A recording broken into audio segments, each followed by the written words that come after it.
వరంగల్ శ్మశానంలో హిజ్రాలతో అఘోరీ ఉన్న శ్మశాన వాటికకు వచ్చిన 10 మందికి పైగా లైలా అండ్ గ్యాంగ్. అఘోరీతో ఆమె స్థితిగతులపై అడిగి తెలుసుకున్న లైలా గ్యాంగ్ ఎందుకు ఇలాంటి పరిస్థితులు తలెత్తుతున్నాయంటూ హితవు పలికిన లైలా గ్యాంగ్. అఘోరీలు ఎక్కడైనా బయటకు వస్తారా అంటూ అఘోరీతో మాట్లాడుతున్న లైలా గ్యాంగ్. అఘోరీ మితిమీరిన తనం తమకు ఇబ్బందులను గురి చేస్తోందంటూ వాపోయిన హిజ్రాలు. నేనిప్పుడు ఎవరితో మాట్లాడలేనంటూ చెప్పిన అఘోరీ. అమ్మ ఆజ్ఞ గురు అనుమతి వచ్చేంత వరకు ఎవరితో మాట్లాడనంటున్నా అఘోరీ.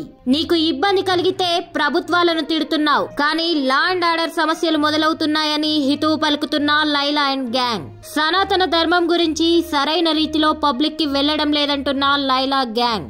సరైన రీతిలో వెళ్లడం లేదంటూ హితవు.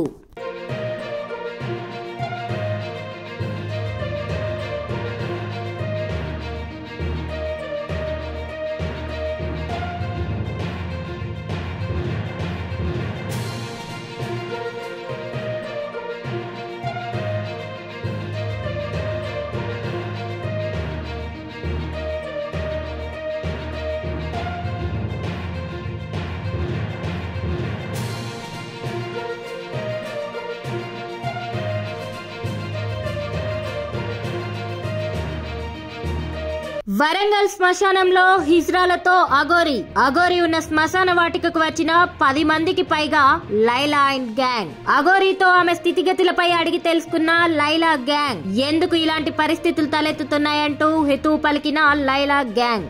అఘోరీలు ఎక్కడైనా బయటకు వస్తారా అంటూ అఘోరీతో మాట్లాడుతున్న లైలా గ్యాంగ్. అఘోరీ మితిమీరిన తనం తమకు ఇబ్బందులను గురి చేస్తోందంటూ వాపోయిన హిజ్రాలు. నేనిప్పుడు ఎవరితో మాట్లాడలేనంటూ చెప్పిన అఘోరీ. అమ్మ ఆజ్ఞ గురు అనుమతి వచ్చేంత వరకు ఎవరితో మాట్లాడనంటున్నా అఘోరీ.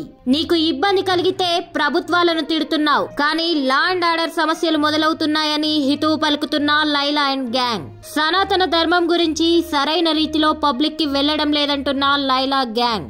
సరైన రీతిలో వెళ్లడం లేదంటూ హితవు.